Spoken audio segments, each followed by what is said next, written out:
presente que tenemos todos, ¿no? Pero ella está en la primera línea de batalla, ahí con la presión característica para estas épocas, ¿no? Bueno, la clase de hoy se trata sobre el mercado de salud. ¿Por qué es importante? Porque nos va a permitir conocer sobre el contexto en el cual están inmersas las organizaciones de salud en las cuales formamos y vamos a formar parte. Entonces es importante empezar a conocer sobre lo que sería el sistema de salud y vamos a ir desde lo macro, como siempre, hasta llegar a la unidad de una organización de salud y puntualmente vamos a hablar hacia el final de la clase sobre lo que es el hospital.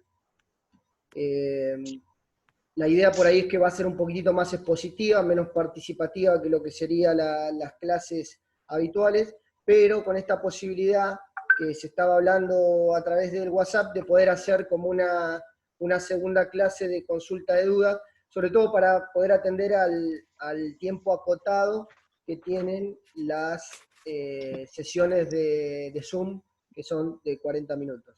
Así que avanzando, hay que hacer unas distinciones con respecto a lo que sería el sistema de salud, ¿no?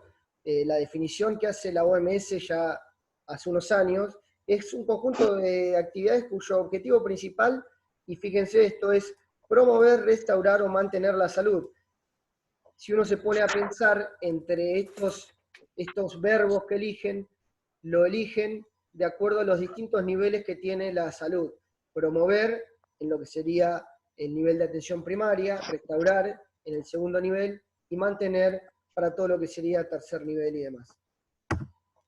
Luego, hay que aclarar que todos los países tienen un sistema de salud más allá de si está fragmentado, desorganizado o no es eficiente. O sea, el que un sistema de salud no sea eficiente no determina que no tenga sistema de salud. De última, lo que sí podemos decir es que el sistema no es funcional, pero siempre hay un sistema. Formal, informal, hay un sistema de salud.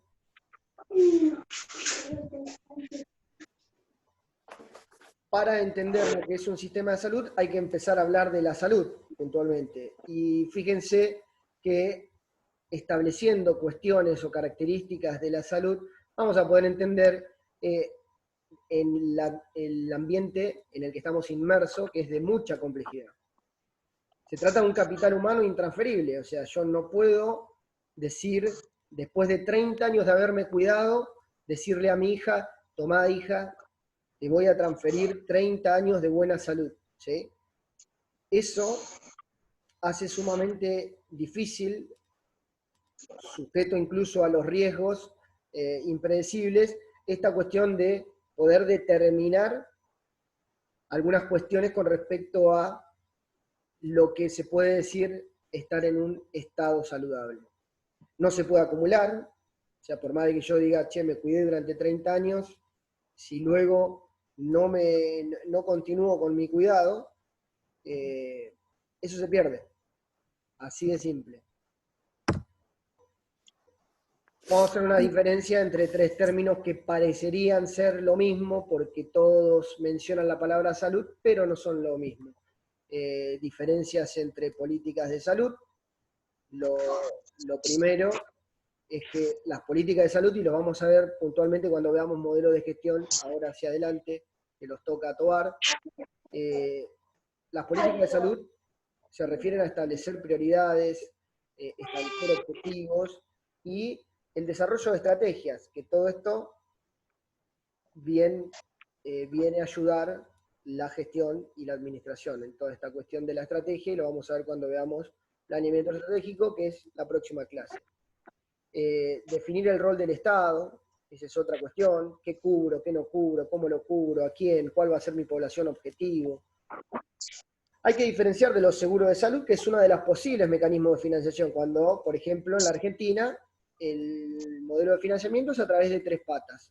Lo dije en la primera clase, lo repetimos, lo traemos a cuento, lo financiamos con el bolsillo, y a través de cuando pagamos una consulta particular, o tenemos que pagar por un medicamento, lo pagamos con trabajo, a través de las obras sociales, y lo pagamos con impuestos, el sistema público, ¿no? Todo lo que consumimos va a parar a lo que sería financiamiento de algunas instituciones de salud.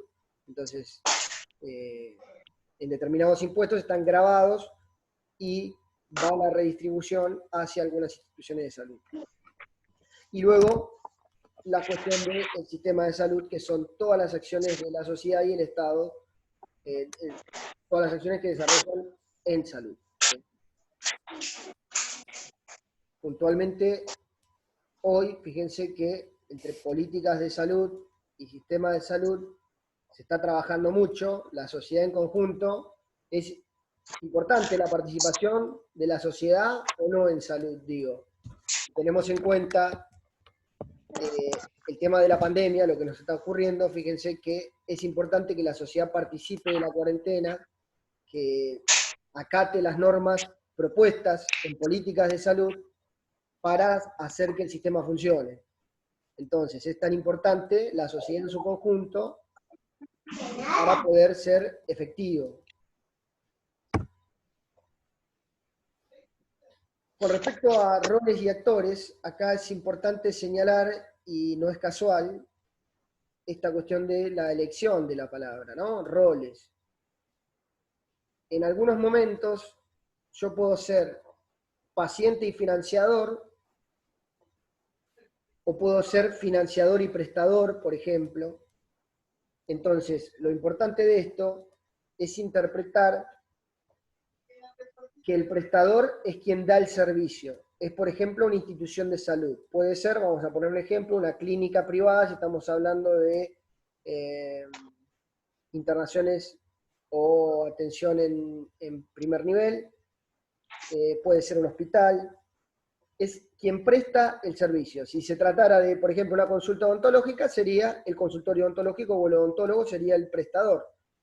Y así uno lo puede llevar para los distintos rubros de salud. Un laboratorio, el recinto del laboratorio, como se llame la empresa, va a ser el prestador.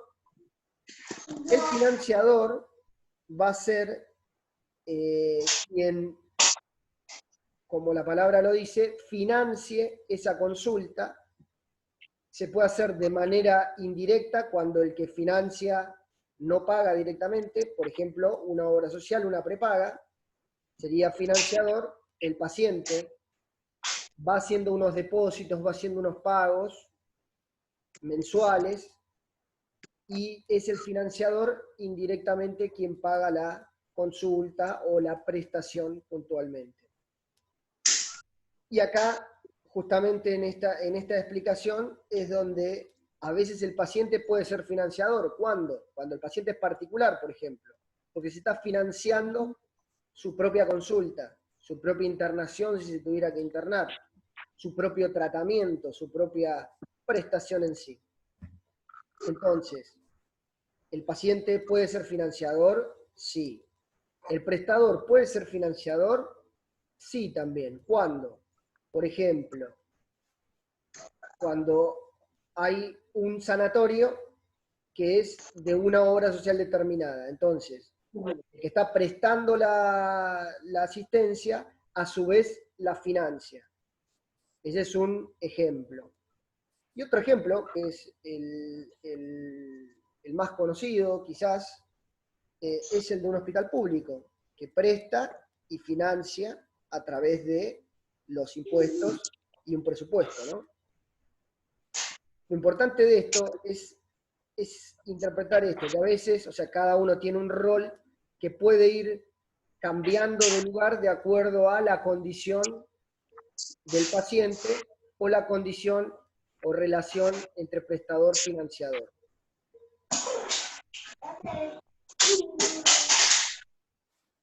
Federico Tobar lo que hace es separa al sistema de salud en distintos componentes para trabajarlo. Recuerden que siempre uno separa, pero para trabajar por separado, pero fíjense que en la gráfica todos interactúan entre sí y tienen un punto en común. Entonces, la idea es que cuanto mejor se articulen estas tres dimensiones, el sistema de salud va a ser más eficiente. Y él habla de que hay tres dimensiones, una dimensión económica, una dimensión política y una dimensión técnica. El tema de la dimensión económica básicamente habla del modelo de financiamiento, cómo vamos a financiar los tratamientos en salud.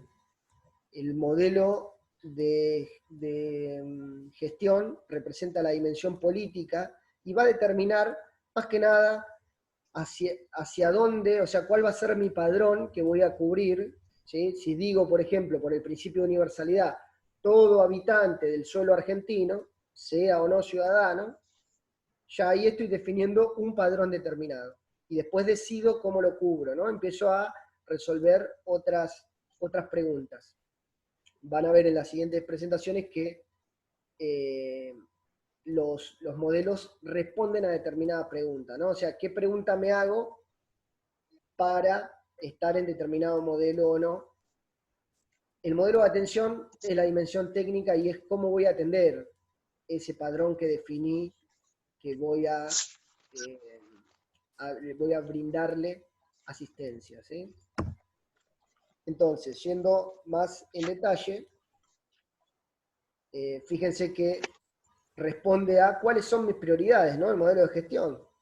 Directamente, para cumplir con las políticas, los objetivos, me hago estas preguntas y digo, ¿qué valores tengo? ¿Qué cosas son importantes para mí? ¿Va a ser importante la universalidad, la efectividad en mis acciones?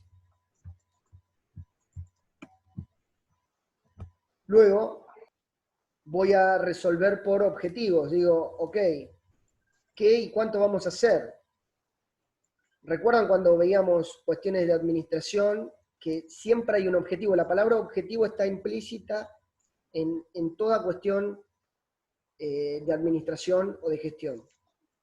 No es posible dar un primer paso en gestión, en una buena gestión, si no tengo definido los objetivos.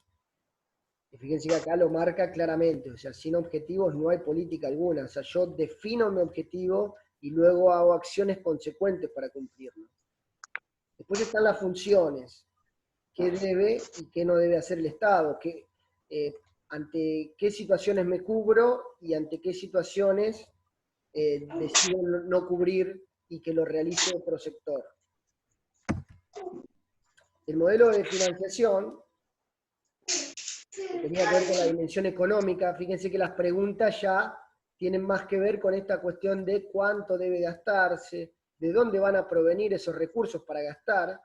Entonces, ante esa pregunta yo me puedo responder, ¿van a salir de impuestos generales?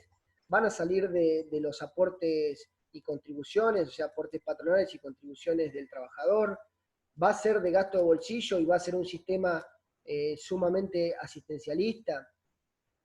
¿Cómo debe asignarse? O sea, ¿cómo se va a asignar ese recurso? ¿Cuál va a ser la manera de redistribuirlos?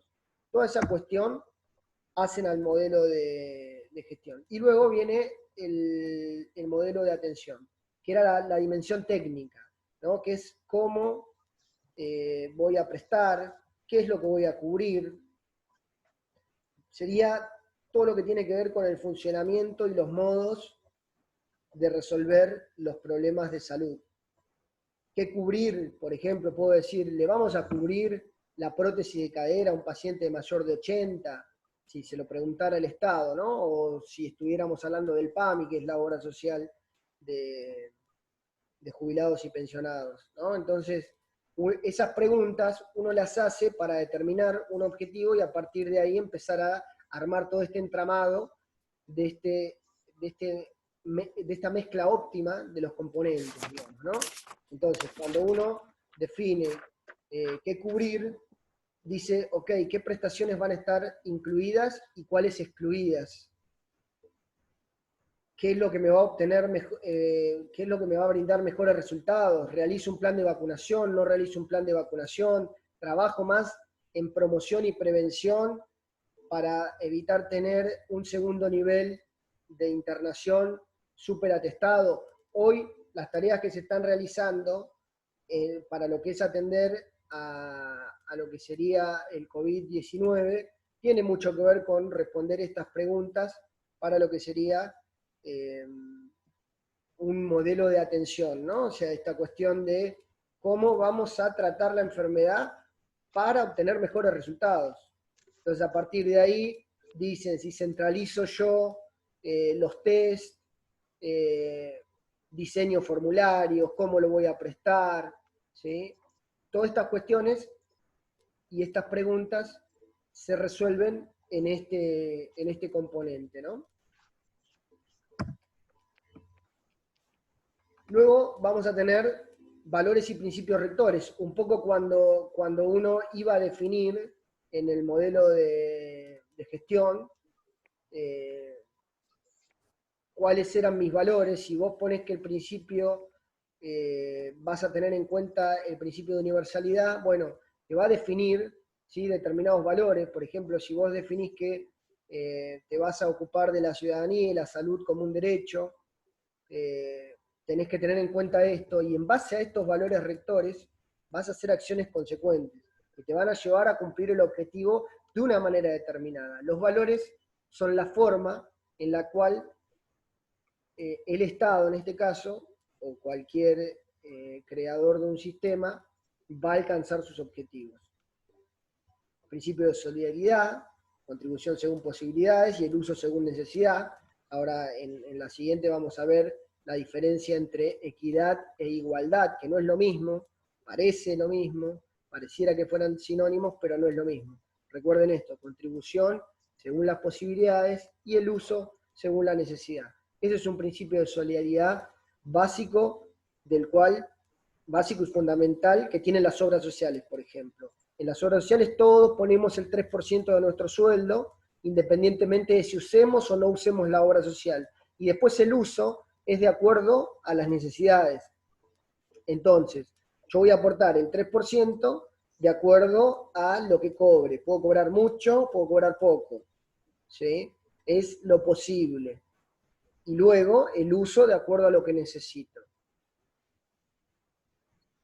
¿A qué quiero llegar con esto? Hay la Superintendencia de Servicios de Salud, que regentea todo lo que sería el 55% del mercado, que son las obras sociales, tiene un fondo social de recupero, en el cual se usa como un fondo, incluso como el fondo de catástrofe o enfermedades catástrofes, que pueden hacer que una institución chica, una obra social, como por ejemplo la obra social de auxiliar de casas particulares, que tienen un ingreso mínimo muy bajo, y si ustedes piensan, ingreso bajo, el 3% de ese ingreso bajo va a ser un porcentaje menor que un sueldo de un camionero por ahí, que tiene un ingreso mayor, y el 3% de ese ingreso mayor va a permitirle a camioneros tener un pozo mayor.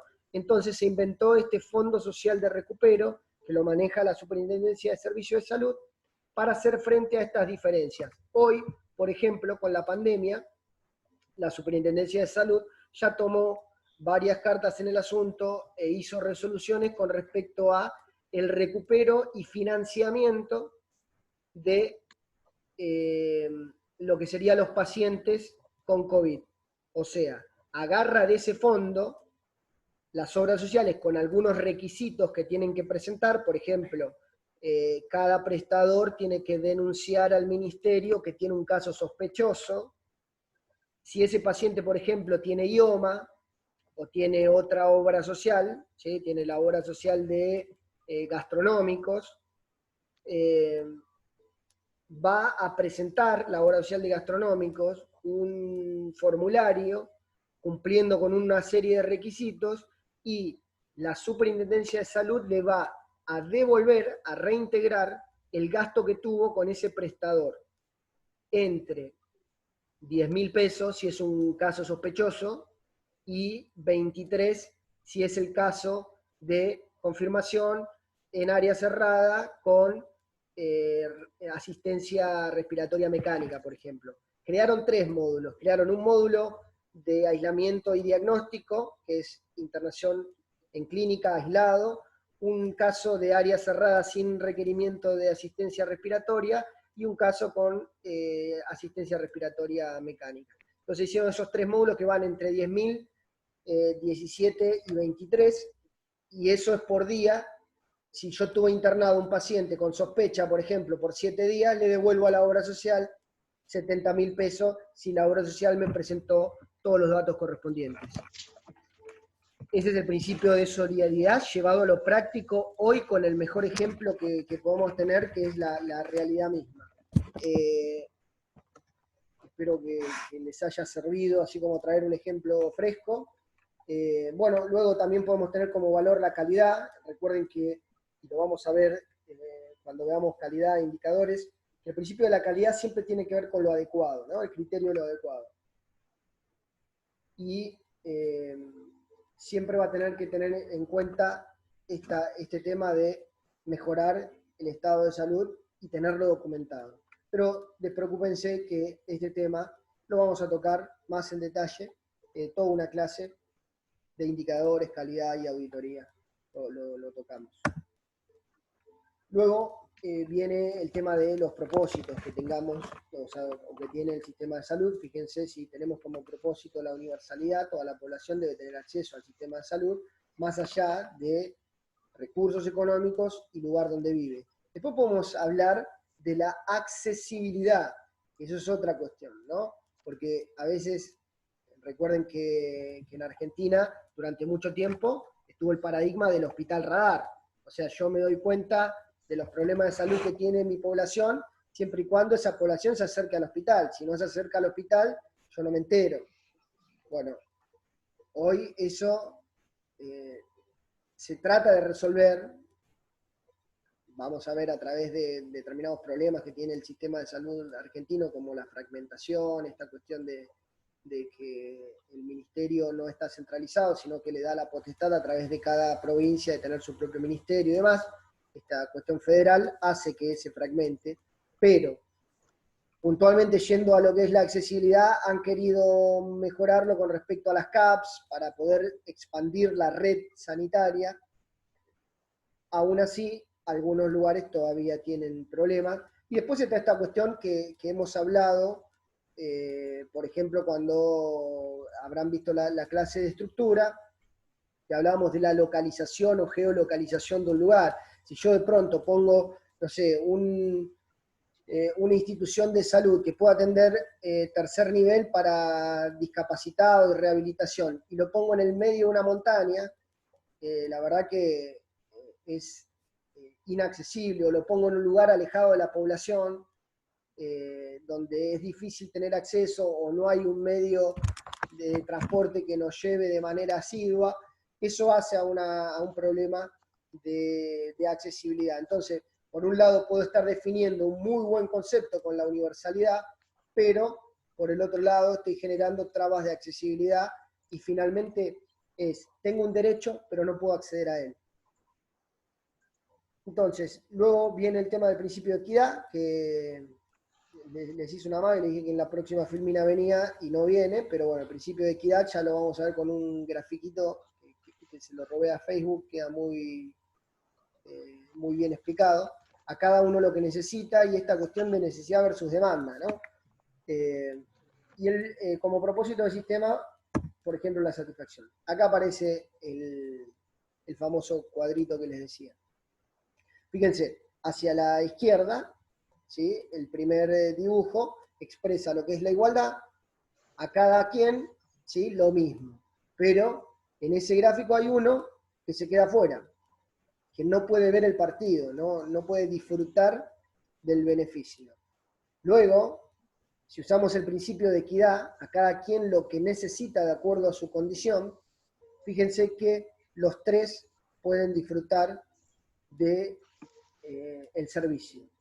¿Sí? Ese sería el ayuda a memoria para entender esta diferencia entre igualdad y equidad. Estos modelos ideales, como la palabra lo dice, son ideales, están diseñados en su momento, se vinieron desarrollados desde Europa. Argentina tiene un poco de todo, no confundirse la palabra asistencialista con asistencialismo. De hecho, es todo lo contrario, porque el modelo asistencialista, lo vamos a ver ahora cuando lo explico, pero se los adelanto, en sí es el que paga con gasto de bolsillo, concretamente. O sea, se usaba mucho con algunas comunidades que no estaban acostumbrados a pagar por un seguro, entonces ahorraban, tenían mucho capital y no pagaban por un seguro de salud, no pagaban por una obra social, y cuando les pasaba que tenían que tener uso del sistema de salud, lo pagaban. Iban y decían, bueno, me tengo que operar de hernia, suponte un herrero, ¿sí? Trabajador autónomo, no tenía obra social, y ahorra, y a la hora de decir, bueno, me tengo que atender, rompe el chanchito y va a la institución que quiere y dice, listo, yo quiero que me atiendan, quiero que me asistan, y lo paga por esa asistencia. A eso se refiere el modelo asistencialista. Luego viene el modelo universalista, que tiene más que ver con el modelo inglés, ¿sí? Que es al 100% financiado por impuestos. Luego es el modelo de seguro social, más parecido al alemán, al de Canadá. Y el modelo de seguros privados, cuyo representante máximo es el de Estados Unidos, se puede mencionar también Israel. Pero para el caso, fíjense que Argentina tiene de los tres. Tiene el universalista a través de los impuestos, como le decía, que financia los hospitales, representa el 35% de la torta. El modelo de seguro social, que ocupa el 55%, y el resto queda para los modelos de seguros privados o lo que sería obras sociales. Vamos a ver hacia adelante después cada de estos porcentajes que ocupa cada uno, que si bien los graficamos en un gráfico de torta, a veces no es al 100% que se utiliza. O sea, por ejemplo, decimos, el 35% de la población usa el sistema público. Ahora, hay personas que tienen obra social. Pongo el ejemplo del Garrahan porque es muy común que pueda ir una persona que tiene OSDE a usar del sistema público. Entonces vos decís, bueno, ahí un gráfico de tortas tanto no me representa, tendría que usar como un gráfico de conjuntos, ¿no? Donde se puede ver que hay un 35% de una masa total que utiliza o debería utilizar un sistema, pero a su vez hay intromisión de otros segmentos en el uso del servicio. Por ejemplo, estos casos que digo de un paciente que tiene obra social y utiliza el sistema público, o una persona que no tiene obra social y paga por su prestación y no va a usar el sistema público, o una persona que tiene obra social y paga un plan superador para acceder a una prepaga. Esas opciones hacen que estas líneas de divisiones en la torta no sean tan visibles o reales, como cuando se hizo el censo del INDEC en el 2010, que arrojó estos porcentajes que estamos manejando desde esa época y son los que se utilizan, más o menos no se han movido mucho. Ahora con la crisis bajó un poco el porcentaje de personas que tienen prepaga puros incluso, porque no pueden pagar, y los que tenían el sistema de prepaga con un plan superador, lo que han hecho es, han dejado de pagar ese porcentaje superador para acceder a la prepaga y se han quedado con la obra social básica, porque la crisis los ha llevado a no tener ese excedente de presupuesto para poder acceder a una prepaga. Aparte, ponderando esta cuestión que lo tiene el cliente en la cabeza, que es que si vos tuvieras un sistema prepago es mejor, lo cual no está garantizado en lo más mínimo, o sea, es simplemente una sensación. Quiero agregar algo, no sé si me ves. Sí, te veo. No solamente desde el lugar de cliente que elijo dónde quiero ir a atenderme, sino también desde parándonos como sistema, hay una parte del sistema público que se brinda con prestación privada y también puede pasar, Walter dijo, es financiador y prestador, el sistema público con prestaciones públicas, y también puede pasar que tengo el prestador público, perdón, el sistema público, la institución estatal que utiliza prestaciones privadas. Eso también puede pasar. Más allá de la elección de que yo tengo obra social y quiero ir al Garrahan, que es un hospital público, puede ser al revés, que el hospital público me brinde alguna prestación a partir de, no sé, tercerizar diagnósticos por imágenes, por ejemplo. Eso también puede pasar, aunque no es a elección del cliente, pero es una de las opciones posibles. Por eso se habla de que es tan difícil poder pensar en nuestro sistema números puros de cuántos son del público, cuántos del seguro social, cuántos del privado, porque incluso hay personas que tienen más de una obra social o tienen dos obras sociales o una obra social y tienen seguro privado, entonces es muy difícil por individuo, porque muchos, me incluyo, no voluntariamente, tengo 3 obras sociales distintas, no puedo unificar los aportes y de las 3 me cobran, y no uso las 3 claramente, eso también puede pasar. Tal cual, buenísimo el aporte porque justamente a veces hasta el sistema genera trabas de accesibilidad que no le permiten su perfeccionamiento, porque esta cuestión que dice Yolanda, que incluso contrario a su voluntad, tiene 3 obras sociales con 3 aportes diferentes que tranquilamente podría unificarlos y hacer que la obra social a la cual ella sí elige habitualmente o de manera asidua usar los servicios, pueda recibir los importes concretos por el gasto.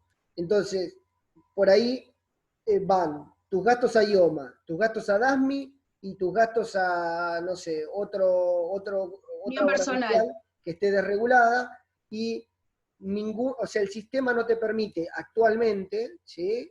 A través de la superintendencia, no te deja unificar aportes. Hay una ley que se ha hecho, pero no se ha hecho un decreto reglamentario, entonces te quedas en lo que se llama vacío legal, que hace que hoy no se pueda llevar a la práctica este perfeccionamiento de unificar aportes para que todos los gastos y todos los ingresos vayan a la institución que presta asistencia, justamente.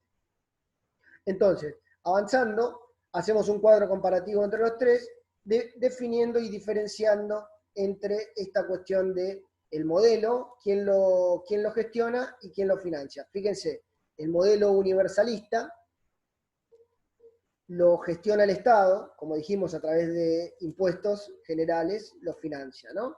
El seguro social lo gestionan las obras sociales y lo hace a través de aportes y contribuciones. Acá con este cuadro por ahí queda un poquitito más claro lo que veníamos diciendo. Los seguros privados lo gestionan las prepagas y mutuales y es a través de aporte de afiliados. Y el modelo asistencialista lo gestiona el prestador puntualmente y lo financia el paciente con su gasto de bolsillo. Luego hacemos una segunda diferenciación entre lo que sería la población sin cobertura y la población con cobertura. La sin cobertura en Argentina va a ser llamada sector público. Y la población con cobertura de seguro se va a diferenciar entre obras sociales y el sector privado. En esos 3 segmentos, ahora vamos a ver el grafiquito de torta que les estaba comentando, que representa esta cuestión gráfica y les volvemos a decir, no es de una manera exacta, pero sí sirve para interpretar que más de la mitad de la población tiene el sistema de atención a través del seguro social, de las obras sociales, y el 35%, entre el 35 y 37%, recibe asistencia del sistema público. Con estos bemoles y estas aclaraciones que acabamos de hacer Yolanda y yo. Fíjense como características particulares del sistema de salud, casi como una connotación de defecto o negativo, es que está segmentado. ya que hay coexistencia de estos subsistemas con diferentes modalidades de financiamiento, afiliación, la provisión de los servicios, y eso, si no está bien coordinado o articulado, y fíjense ya en un detalle chiquitito como es la elección de una obra social y hacia dónde van mis aportes, ya tenemos un problema de coordinación. Imagínense cómo se segmentaría toda esa gran maraña de complejidad en relación a dónde me financia, quién me presta asistencia y demás. Entonces, esa cuestión, la coexistencia de estos subsistemas, hoy, por esta falta de coordinación o estos problemas en la coordinación, hace que se segmente. Además, esto profundiza inequidades en el acceso al servicio de la salud. ¿Por qué? Porque si de pronto hay una persona que tiene obra social y está ocupando una cama, y luego viene una persona sin seguro de salud y yo le tengo que decir que no tengo camas, fíjense que ahí ya empiezo a tener un problema. Entonces, todas estas cuestiones van a repercutir en el resultado final, que es tener una población con un estado de salud óptimo. Cuando hablamos de que el sistema está fragmentado es porque no hay una integración en la red sanitaria. Cuando hablamos de integración ya no nos referimos puntualmente a los subsistemas en sí, sino también integración entre lo que es alta complejidad, primer nivel, segundo nivel, tercer nivel. Eso hace que al no tener bien coordinados estos distintos estratos, hace que se fragmente mi sistema y me dé una menor efectividad. La composición como característica, recuerden, tiene 3 subsectores: el sector público, el sector privado y la seguridad social. Privado y seguridad social lo ponemos por separado, y sí podemos separar luego de lo que sería el que paga una prepaga, un seguro de salud, y el que tiene obra social. Puntualmente, recuerden que es público-privado, y dentro del privado está esta cuestión de prepagas y obra social. En lo que se refiere al contexto, recuerden esta cuestión de que Argentina, como es un país federal, delega a cada provincia la gestión a través de un propio ministerio. Entonces, cada provincia tiene su propio Ministerio de Salud. Entonces te vas a encontrar con que Buenos Aires trabaja de una manera, Córdoba trabaja de otra, Santa Fe trabaja de otra, Jujuy trabaja de otra, Salta trabaja de otra, y así sucesivamente. Y eso hace que sea a veces imposible llegar a tomar alguna decisión a nivel nacional. El Ministerio de Salud de la Nación no tiene tanta fuerza por esta cuestión que ha definido en un momento de dejarlo a través de este principio de federal, dejarlo en la potestad de las provincias. La superposición de aportes es lo que hablábamos hoy en relación a el ejemplo de Yolanda con respecto a sus 3 obras sociales.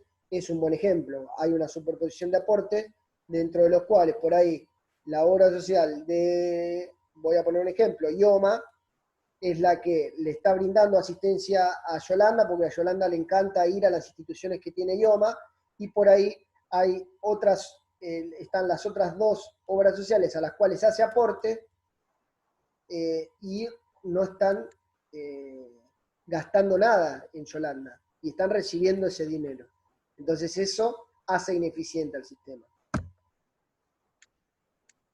La financiación a través de impuestos del sector público que hablábamos hoy, con una cobertura para toda la población, y acá vienen las cuestiones, o sea, todos pagamos impuestos, todos consumimos, después podemos tener además encima obra social. Entonces fíjense que ahí ya también se empieza a ver superposición de aportes. Yo pago y financio el sistema público, pero no lo uso, porque uso las prestaciones de mi obra social. A mi obra social le estoy pagando con con trabajo.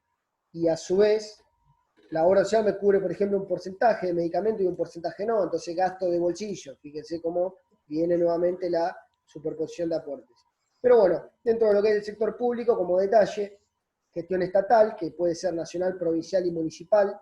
Recuerden que también a través de lo que serían los hospitales descentralizados, o lo que se llamaba antes de autogestión, se está permitiendo que los hospitales municipales puedan tener un recupero a través de sistemas como el SAMO para tener un ingreso extra con los pacientes que atiendan de otros sectores, de otros subsectores. Por ejemplo, este caso que yo les comenté de un paciente que tiene OSDE y va al Garrahan.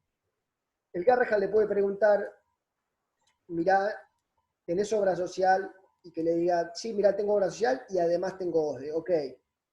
Y que el Garrahan le diga, facilitame el carnet y el documento y yo lo puedo presentar a OSDE. Entonces, de esa manera, le permite al sistema perfeccionarse. O sea, el sistema está fragmentado y este parche del sistema SAMO se armó para mejorar estas cuestiones. Lo que ocurre actualmente todavía es que es muy burocrático y tiene unos valores horribles, que están lejos de la realidad. Las obras sociales pagan otros valores distintos a los prestadores y muy descaradamente aceptan pagarle al Estado, por ejemplo, para un día cama, 2.500 pesos, 3.000 pesos, cuando están pagando en otras instituciones arriba de 7.000, 8.000 pesos. Si a eso le sumamos que le pedimos a las instituciones de salud pública un montón de requisitos para presentar esa prestación, las trabas de accesibilidad son bastante altas y la probabilidad de cobranza es baja. Aún así, la Super ha hecho un par de gestiones para perfeccionarlo, ha permitido a través de una oficina que uno pueda tener como un juicio expeditivo a través de la presentación de una factura y tener tanta cantidad de días para que te la paguen, y si no, directamente la Super interviene y le ejecuta los bienes por esa factura a la obra social, pero de momento, les vuelvo a decir, sigue siendo bastante engorroso el trámite. No imposible, pero esto sí tiene una carga administrativa importante, que si no hay un convencimiento en gestión de llevarlo a cabo, se frustra el sistema Y mismo. aparte las obras sociales debitan mucho. Se hace todo el trámite correctamente y ellos todo el tiempo te devuelven cosas y eso enlentece mucho el proceso de cobranza. No te llegan a pagar porque te hacen hacer las cosas otra vez. Piensen Es una cuestión de circuito. En relación a lo que dice Yolanda, piensen que en lo que es administrativo, económico puntualmente, ¿se acuerdan cuando veíamos la diferencia entre económico y financiero? Bueno, acá las obras sociales con un débito lo que ganan es un beneficio financiero. ¿Por qué? Porque no te están diciendo del todo, no te voy a cubrir. Te dicen, mira, a esto le está faltando tal cosa. Entonces ganan 30, 60 días hacia adelante, que en muchas instituciones que conozco quizás claudican y dicen, la verdad, hasta que me paguen acá ya está, la verdad, para el guiso, y terminan desistiendo de presentarlo. Entonces, es una estrategia que te están reconociendo el derecho a medias con esta traba y te dice, utilizan un recurso que es válido, ¿no? El débito es válido y está establecido en el convenio. Entonces, lo que hacen es retrasar un pago hacia adelante y con una Argentina, con un cambio fluctuante, me refiero a moneda de cambio, lo que hacen es ganarle a la inflación con respecto a no hacer un pago, trabajan con tu plata y después con los mismos intereses te terminan pagando si te pagan. Bueno, con respecto, seguimos en el sector público, los efectores son los hospitales públicos, como decíamos, las CAPS, Y acá hacemos esta aclaración, ¿no? Para quienes no tienen cobertura, pero también atienden a pacientes de obras sociales y prepagas. ¿Saben lo que son CAPS, chicas? ¿Chicos? Sí, sí, sí, sí. Ok, Sí. Sí, sí. Centro de bárbaro. Atención Primaria de la Salud. Ujú. Perfecto. En Chivilcoy y en Luján hay centros de atención primaria. Bueno, el sistema de obras sociales, el subsistema de obras sociales, como habíamos visto en el cuadrito, la financiación es a través de aportes y contribuciones, es de afiliación obligatoria, o sea, yo como afiliado de IOMA no puedo decidir si mis aportes van ahí o no, directamente van hacia lo que sería IOMA. Ahora, hay un sistema de elección.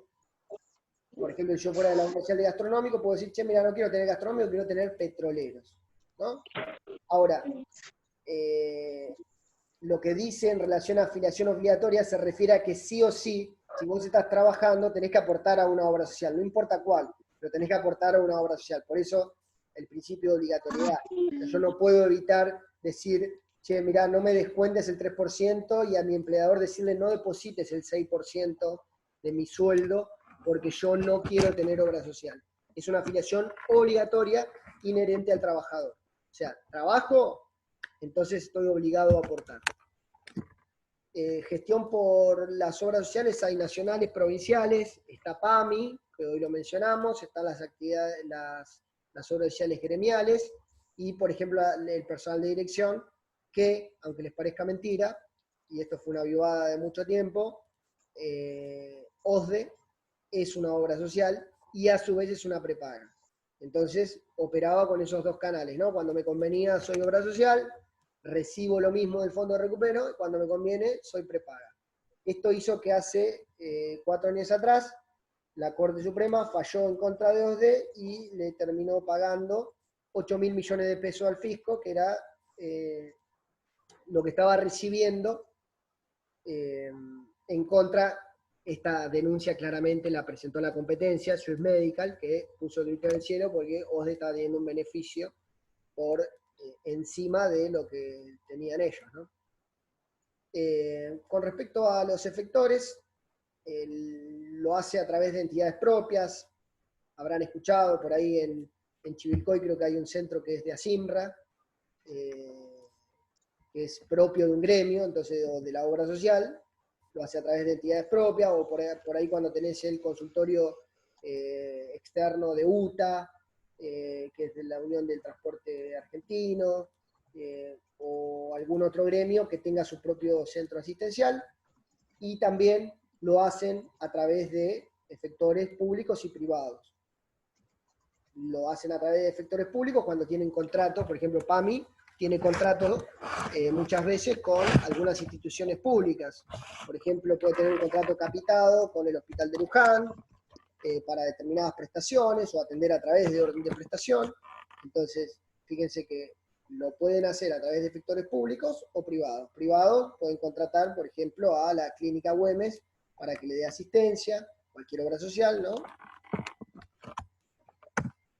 Luego el sector privado ya tiene que ver con lo que serían las empresas de medicina prepaga y los gastos de bolsillo, gastos particulares, en medicamentos. La afiliación también es voluntaria, yo digo voluntariamente, mira, quiero tener tal prepaga, entonces voy y pago de mi bolsillo, voluntariamente, no porque alguien me obligue a utilizar un seguro de salud. El financiamiento es a través de estos aportes o primas que uno pone. Para esto hay una profesión que se llama actuario, que trabaja con los seguros, que se encargan de medir riesgo, ¿no? Entonces, ustedes van a ver que si voy yo con 41 años a una prepaga y pedir cuánto me sale pagar un plan para mí, no va a ser lo mismo el gasto que le puede salir a una persona de 20 años. ¿Por qué? Como les dije, este actuario lo que hace es analiza riesgos y lo que va a decir es, mira, Walter tiene 41, dentro de lo que es la demografía y la cuestión epidemiológica y demás, y Walter tiene mucho riesgo cardíaco, ya tiene 40 años de vida, que no es lo mismo que tener 20.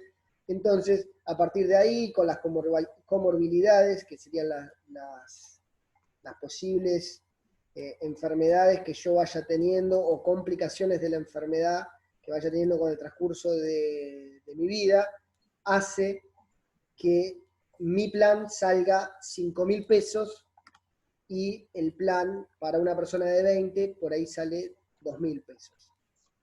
La diferencia es justamente esta cuestión relacionada al riesgo y tiene que ver con una tasa de uso del servicio. Lo hace un actuario, lo mide, es como el seguro del auto, cuando uno vive en determinada zona, no vas a pagar lo mismo por robo en Chivilcoy si el índice de delincuencia es bajo, o de robo de autos, que se estudia, a que lo que pagues si estás en Capital, más cerca de la zona de Lugano, por ejemplo. O sea, está estipulado, ni siquiera es por estigmatizar zonas, sino que está estipulado, ya tienen un índice, un score, y a partir de ahí se aplica ese índice y eso te da un valor determinado. Lo mismo ocurre con el sector privado y las primas para acceder a un plan de salud. Bueno, ¿A qué te referís cuando hablas de riesgo, Walter? Cuando hablamos en de salud. riesgo, podemos hablar de factores de riesgo en la salud que directamente tienen que ver con análisis hechos por el mismo sistema, ¿no? O sea, digo, una persona, ustedes lo saben más que yo, estando en lo asistencial, saben que una persona tabaquista, enolista, de 50 años, tiene muchos más riesgos y comorbilidades que una persona de 20 años, 25, 30, que no toma, no fuma, no tiene una vida sedentaria. Todo ese análisis se hace y se determina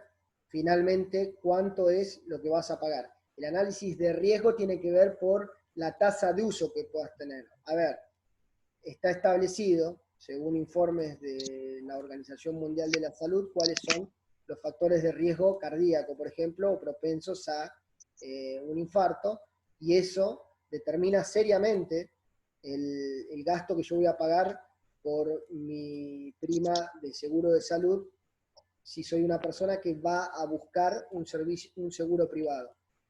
Esto no pasa con las obras sociales. Las obras sociales no pueden negarse a recibir a una persona si, como la afiliación es voluntaria, obligatoria, digo, también a las obras sociales se les obliga a dar prestación. Acá viene un problema, y aprovecho que me hayas tirado el pie, Yolanda, con respecto al monotributo. El monotributo genera en las obras sociales, ellos tienen la obligación de dar asistencia, pero como les pagan poco, y estoy de acuerdo, lo que hacen es decirle al afiliado, y mirá, bueno, sí, tráeme tal cosa, pero en realidad te falta tal otra para darme cobertura, y finalmente no le terminan dando cobertura o le dan vuelta. Si les pasa a alguno de ustedes, recuerden mencionar esta palabra mágica que les va a abrir puertas. Superintendencia de Servicios de Salud. Y una obra social. Es como amenazar con en defensa del consumidor. Tal cual. Si una obra social les dice, no, mirá, monotributista no tomamos, ok, voy a consultarlo, ni siquiera amenazando, perfecto, voy a consultarlo con la Superintendencia de Salud y nos volvemos a ver, dale, de la mejor manera. Vas a ver que automáticamente hasta te llaman. ¿Por qué? Porque la Superintendencia, cuando vos le haces la denuncia, los multan directamente, y a través de un formulario que es muy rápido y lo completás por la web, les llega a ellos directamente esta denuncia y te tienen que tomar. Esto es para evitar lo que se llama la selección adversa, que yo deje fuera del sistema a una persona por ahí que consiguió laburo que tiene 45 años y no lo están queriendo tomar porque es monotributista y tiene mucho riesgo, y a mí el monotributo solo me paga 679 pesos por mes y le tengo que dar cobertura a él, a su esposa y a sus 3 hijos.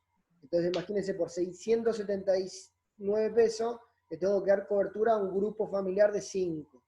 Entiendo que es poco, pero el sistema propone eso. Entonces, si vos entras al sistema y tenés que jugar con todas las reglas que corresponden. Por ende, si les pasa, recuerden mencionar la Superintendencia de Salud para que esto se equilibre.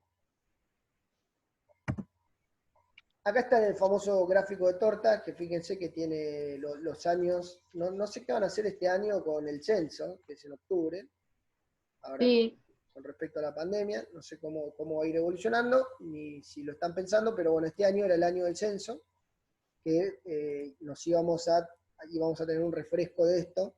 Aún así, quiero contarles que iSalud todos los años hace lo que sería una ponderación de lo que sería el gasto PMO, Plan Médico Obligatorio, y ellos hacen un relevamiento a través de un laboratorio, laboratorio de investigación, me refiero de este tipo, ¿no? Demográfico y demás, y le sigue dando más o menos parecido los porcentajes. Te vuelvo a decir, quizás lo que vi del año pasado, el último informe, el próximo debería de salir ahora en agosto, era que había bajado de un 10% a un 7%, de un 7 para un 5, lo que serían las obras sociales, lo que ahora está en rojo, ahí ese 10%, había bajado por la crisis, como les comentaba, había aumentado el sistema público por el desempleo. Recuerden que el empleo financia al sector de obras sociales. Si vos no tenés empleo, empleo formal, hablamos, ¿no? Por ende, vas a tener mayor cantidad de población que reciba asistencia del sistema público. Y después están estos cruces de los que hablábamos con Yolanda, ¿no? Que no siempre es tan precisa la torta, porque de ese 53-55% hay un gran porcentaje que utiliza el sistema público solo porque percibe que es mejor. Por más de que tenga obra social, dice, che, la verdad que a mí en el hospital público me atienden mejor y yo confío en esto. Entonces tienen la obra social y deciden ir al hospital público, y a su vez también están los que tienen obra social, pagaban un plan superador y podían estar en esa tortita del 10%, y también están los que tienen prepaga y terminan usando el sistema de salud pública. Ya como para terminar, viene esta cuestión de la definición del hospital. Fíjense que desde hace mucho tiempo se ha hablado del hospital como parte integrante de lo que sería la organización médica en general, y en esta definición del 1946 yo creo que las CAPS vienen un poquitito a complementarla, porque en un momento en esta cuestión de este sistema radar dejaba afuera esta cuestión de lo social, y las CAPS un poco, al menos en sus fundamentos, si ustedes los buscan en la página del ministerio y buscan el fundamento de por qué se crearon las CAPS, es muy bueno, los argentinos somos muy buenos narrando, la definición o el fundamento, que es que el actor miembro del equipo de salud trabaje y en conjunto con la sociedad, y que la familia forme parte, ¿sí?, de ese equipo de salud en sí. O sea, tomando en cuenta eso, me parece una idea genial, porque se trabaja mejor en adherencia a tratamiento, en promoción y prevención, que es el objetivo, y un poco el hospital había dejado de ser ese hospital del 46, y hace un tiempo, al menos por definición de misión, lo representaban las CAPS, ¿no? Si funcionaran como debe funcionar, ¿no? Esta cuestión lo que promueve es, permítanme el término coloquial, si Mahoma no va a la montaña va a Mahoma, ¿no? O sea, esta cuestión de si el paciente no va al hospital, yo me voy a acercar a la población para ver cuáles son sus necesidades. Ese era el objetivo inicial, ¿no? Entonces, fíjense que la idea era proporcionarle a la población asistencia médico-sanitaria completa, y acá te habla de los 3 niveles, como si los tuviera el hospital, que de hecho el hospital trabaja de manera preventiva, con planes de vacunación, por ejemplo, pero quizás se ve más reflejado en lo que sería atención de primer nivel, que lo hacen las CAPS, todo lo que es promoción y prevención, y una cuestión más intensa a la hora de atender segundo nivel en lo que es el restablecimiento de la salud, y luego el mantenimiento para lo que es tercer nivel, ¿no? Y como último detalle de lo que es la definición, fíjense que habla de que el hospital es también un centro de formación de personal sanitario y de investigación biosocial. En un trabajo arduo, y me consta, y lo realiza Yolanda a través del Comité de Calidad, al menos desde ese lugar es que nos hemos conocido y la vida nos ha cruzado con el mundo universitario, y sé muy bien de cómo al menos determinadas células del Hospital de Luján trabajan en esta cuestión de hacer que el hospital sea un centro de formación de personal sanitario y de investigación biosocial. Falta mucho, pero creo que es algo posible, y estamos siempre trabajando en pos de esto. No sé cómo será en Chivilcoy, por ahí me gustaría escuchar hacia el final de la clase, anótese esto, para que nos cuenten si el hospital de Chivilcoy, si saben que labure en capacitación, que tenga alguna conexión con la universidad para trabajar toda esta cuestión de lo que es la formación del personal sanitario y lo que sería trabajar en investigación. Clasificación de los hospitales, habrán leído, espero, lo de estructura, que es la clase anterior, que viene en relación. Acá podemos hacer la clasificación casi desde el mismo lugar. Vieron que yo en el audio, por ahí les iba dando ejemplos dentro de lo que era la clasificación administrativa clásica, con ejemplos de organizaciones de salud. Y fíjense que una organización de salud, dentro de las tantas, puede ser un hospital. Yo creo que mencionaba ejemplos de hospitales, ejemplos de clínicas, como para que tengan varias. Acá vamos a hablar puntualmente de hospitales, y fíjense que casi que se pueden calificar desde los mismos lugares o las mismas categorías que se definían en lo que sería la clasificación de las organizaciones. Puntualmente, por función, si es un hospital general o de especialidades, por ejemplo, no es lo mismo el hospital de Luján que una maternidad en Moreno. El de la maternidad en Moreno se está refiriendo a una especialidad puntual, que es la ginecología y obstetricia, y el hospital de Luján atiende ya sea ginecología y obstetricia también, pero además atiende lo que se llama patologías generales. Entonces es un ejemplo para diferenciar por función. Por tipo de paciente, agudos o crónicos. Entonces, un centro de diabetes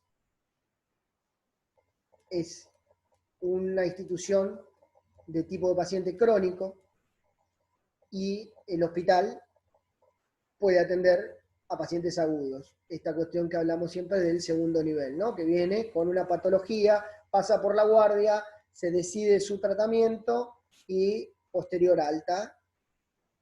Entonces, fíjense la diferencia de acuerdo al tipo de paciente. Si yo tengo un infarto, soy un paciente agudo. Si soy un hipertenso con diabetes, soy un paciente crónico, en una patología crónica, que después por factor de riesgo pueda llegar a tener alto porcentaje de ser un paciente agudo, es otra cuestión, pero hay que diferenciar entre lo agudo y lo crónico, porque esta no diferencia a veces hace que ustedes como profesionales tengan mucho laburo en el triage de una guardia, por ejemplo, porque va el paciente con problemas de glucemia a medirse la glucemia a la guardia, cuando la guardia es para el uso de pacientes agudos. Entonces, el que uno no tenga bien diferenciado esta cuestión o bien informado al paciente o no tenga un sistema de salud que te pueda ayudar a resolver esta cuestión, porque quizás ese paciente que viene a tomarse la glucemia es porque PAMI no le dio los reactivos o porque no tiene obra social o porque fue una CAPS y no le están dando la atención necesaria, entonces dice, mira, la verdad que me resuelve más los problemas del hospital y termina ocupando el lugar de la asistencia de agudos cuando en realidad es un paciente crónico. El ámbito geográfico de influencia representa otro tipo de clasificación y lo vamos a diferenciar en locales, distritales según área programática o regionales. Se me ocurre, o sea, como locales son los hospitales municipales, ¿no? El distrital, a mí se me viene a la cabeza un ejemplo que es un hospital sí, bien digo, es el hospital Cuenca, que visitamos con la gente de liderazgo, los esperamos a todos el liderazgo, avanzando y sabemos que van a avanzar con esta materia, con todas las otras, y van a seguir la licenciatura, y ahí nos van a encontrar nuevamente a Yolanda y a mí, hablándole ella más del ciclo de la licenciatura y esta cuestión de liderazgo, y hacemos un trabajo con el Hospital Cuenca, y se me ocurre que es un ejemplo claro para lo que sería definir un área programática distrital. ¿Por qué? Porque se llama Hospital Cuenca, se ubica en la cuenca del río Reconquista, si no me equivoco, o del Reconquista, ¿no? Y atiende a las demandas de 5 municipios, de entre ellos Cañuelas, ¿no? Está ubicado justo ahí en Cañuelas, pero recibe el área programática de 5 municipios. Entonces es un hospital distrital. Y luego están los regionales. Se me ocurre también pensar los regionales como el Hospital de San Martín, lo que fue, creo también, no, el cruce prefiero ponerlo en de especialidades, porque El de atiende... Rodríguez, es cabecera de región. Ahí está, perfecto. Gracias, Yolanda. El Hospital de Rodríguez como ámbito geográfico de influencia en categoría regional, ¿sí?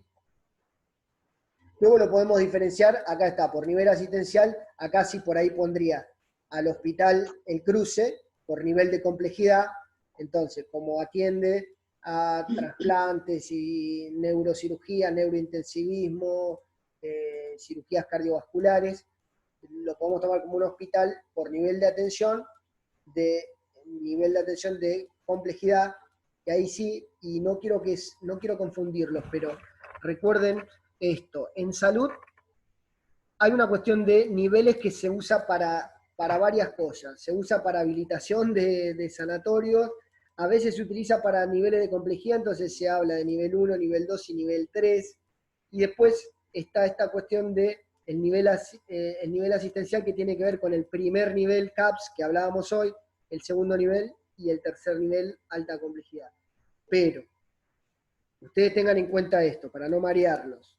Nosotros cuando hablamos de clasificación, vamos a decir, primer nivel a las CAPS, segundo nivel a lo que sería hospital de agudos, o sea, asistencia en agudos, clínica en agudos con internación, y tercer nivel a lo que es rehabilitación.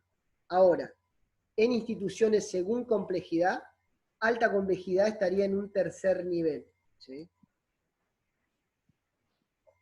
Nosotros hablemos así, digamos que el hospital de alta complejidad es alta complejidad, mediana complejidad y baja complejidad. Y no le ponemos número, a pesar de que en alguna bibliografía van a ver que hablen de segundo nivel y tercer nivel para lo que es mediana complejidad y alta complejidad, ¿sí? Espero, igual lo van a tener grabado, recordar esto, que cuando hablamos de complejidad vamos a decir baja, mediana y alta, y cuando hablamos de nivel asistencial en 1, 2 y 3, vamos a decir CAPS nivel 1, nivel 2 hospital de agudo, nivel 3 rehabilitación, ¿sí? Dependencia patrimonial lo teníamos también en la clasificación de las organizaciones de acuerdo a la propiedad del capital, o sea, vamos a diferenciar entre públicos y privados, y esa era una diferencia clara que había con respecto a la propiedad del capital. Y después viene esta pregunta final, así ya cerramos, y la pregunta dice, ¿gastar más es dar un mejor servicio? Y le traemos este cuadro. Este cuadro trae información en relación a cuánto es el gasto del Producto Bruto Interno en salud por todas estas instituciones que están a la izquierda detalladas. Fíjense que Costa Rica es uno de los que más gasta en salud. Entonces, ahora la pregunta que hago es, ¿gastar más es dar un mejor servicio? Porque a veces decimos, hay que aumentar el presupuesto en salud, hay que mejorarlo. Argentina, fíjense que hoy, este dato es viejo, Argentina hoy estará en un 9%, 9,5%. Ese 9,5% compuesto no solo del sector público, recuerden, el sector público es 2,8% por ahí, del sector privado, que viene a hacer obras sociales y prepagas, representa el otro porcentaje que lo hace llegar a un 9%. Entonces, 6% lo pone la parte privada, el 3% el Estado, hacen casi un 9%, que es lo que invierte Argentina en salud hoy. Y podemos discutir si los resultados son los óptimos o no. Fíjense, Chile, por ejemplo, invierte mucho menos que nosotros en salud, Ecuador, Panamá, Nicaragua. La diferencia la va a hacer este otro gráfico. Yo ya les voy presentando gráficos para que ustedes puedan llegar, gráficos de barra. ¿Saben interpretar? Pregunto. Sí, sí, sí. Sí, sí, sí. Gráficos de barra como este, por ejemplo, que representan, Sí. tenemos en el eje X los porcentajes, y en el eje Y, que es el vertical, hacia arriba, tenemos todos los países, y eso hace la unión de los puntos, da ese grafiquito, ¿no? Ahora, de la misma manera, tomando siempre, lo vamos a ver después cuando veamos indicadores, lo que sería datos macro, ¿no? Que se utilizan a veces para medir, para empezar a medir salud, uno empieza a través de datos macro y luego empieza a ponerse fino y empezar a ocupar otros indicadores. Pero tomando un dato macro como por ejemplo la esperanza de vida de un país, claramente, y tomando el dato de cuánto se gasta en PBI sin determinar cuál es el subsector ni qué gasta cada uno, podemos obtener esta conclusión. Fíjense, Chile tiene la mayor esperanza de vida de la región, ¿sí? Casi 80 años. Fíjense cuánto tiene Costa Rica, invirtiendo mucho más que Chile. Fíjense cuánto tiene Panamá, cuánto tiene la Argentina, y cuánto tiene, por ejemplo, Bolivia, que no estaba muy lejos de Argentina en cuanto a lo que invertía.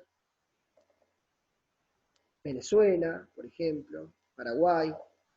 Fíjense, si uno mira estos datos macro y tomara como consecuencia lo que invierto en salud, en esperanza de vida de mi población como sistema saludable, no siempre gastar más es referencia de